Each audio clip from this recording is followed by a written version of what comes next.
investment. I was wondering how we're going to do the transition from very macro level to micro level in the ecosystem. So to start with French Tech, which is policy from the government. So French Tech was launched in 2013. Long story short, it was a PR exercise for the first few years. When you ask, and last night again, I was at Ledger event, and you ask people like, what do you know France for? They talk about the wine, the luxury, the banking, but not so much about the ecosystem. So I think that was a success, notably with Las Vegas and the CES. Every year we had like each delegation of people going there. So now, like the France ecosystem is back on the map as an ecosystem which is part of the global startup ecosystem.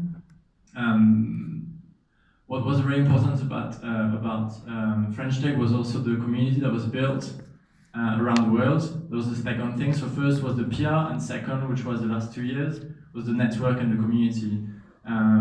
So there was 40 cities, over 20,000 people that gathered up around the world to build a network.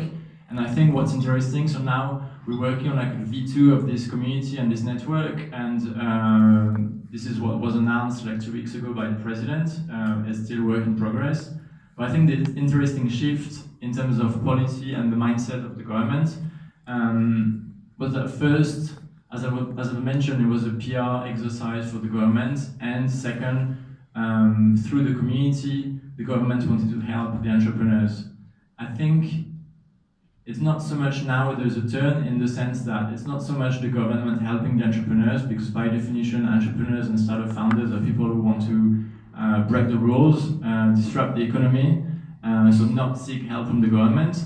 And what people are trying to understand is that French Tech now is helping the government to understand like what's going on, how the economy is changing through technology, and that's the real asset for the French government to have French Tech.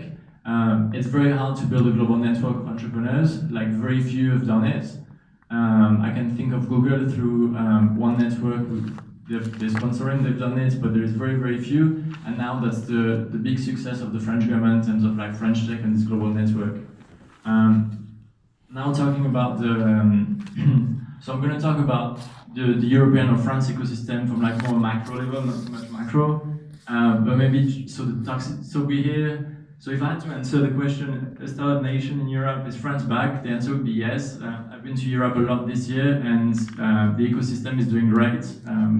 Deputy Consulate General was mentioning Station F. The big numbers for startups are like money raised. So it was like 700 million 4 years ago. Last year in France, it was 3.7 billion. It's huge. Just to give you a perspective, Singapore, which is a big ecosystem in Asia, is around 1 billion, and Hong Kong is less than 1 billion. So I know, I'm sure there's lots of corporate people, so in terms of numbers, we're behind London still. I know, and we talked about it before, in Europe, people try to put France like beyond London, so they always try to trick the number to put France above London, but London is still first, but 3.7 billion is huge. And then two things I can talk about because it's going very well. The two things we need to improve is toxicity, and then there's a huge focus on unicorns. So first, what's toxicity? So everywhere in the world, the ecosystems, including Europe, they look at Silicon Valley and they try to replicate Silicon Valley. Silicon Valley is 50 years old plus. There's been like generation of entrepreneurs building small companies and then growing bigger companies, and this is why now Silicon Valley is first. They started a long time ago. In France, we are just on the second generation of entrepreneur. The first one was Niel and Grandjean and others, and now it's just the second one. So I think it's things to put in perspective, and I think China is on the second one too with like the unicorns they have. So just something to put in perspective in terms of, are we back? Yeah, we just started in terms of building an ecosystem. And this brings us to unicorns. So we're just second generation. In the US, it's fifth. In China, it's different game, different rules. It's growing very fast. And in Europe, people talk about building unicorns. And I think they kind of, how do you say, fast tracking the process. You cannot go from second generation, build a unicorn. And a lot of entrepreneurs agree that in Paris and in Europe, we need more exits. and exits. Most exits actually like don't go through IPOs. Lots of, there's a fascination for growing a startup and ending up in New York and listing a company, but actually most exits go through M&A and acquisition by corporates. So if you work in corporates, I can introduce you to some people and you can do your market in Europe, but that's the kind of I think what's misleading in Europe right now. Like there's a big focus on unicorn, but it should be on exits on the second generation to bring to the third and the fourth, and then we'll see companies like unicorns in a few years' time. And then because we're in Hong Kong and close to China, I think the three questions, and I don't have the answers. And each time I ask, I meet people that could be answering this.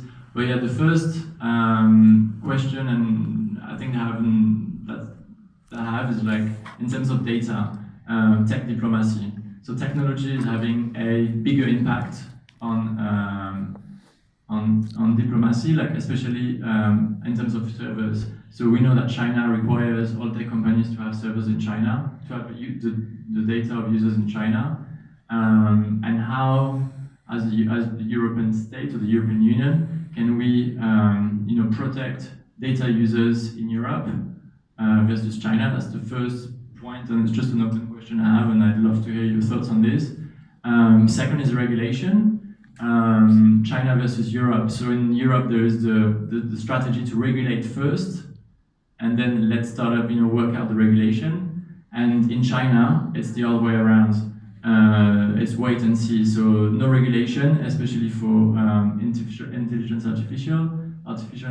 Sorry. So no regulation, and so startups do first, and then they regulate first, and it's very changing the way founders think. Some founders are moving to China because there is no regulation, and it's easier to innovate.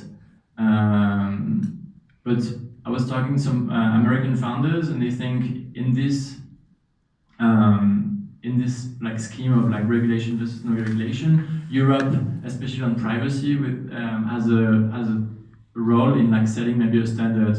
That's where the opportunity is. Like China and the US are fighting on each trying to be first, and Europe can be the middleman, like the diplomat of technology, and that's the opportunity. I think that's it. Thank you.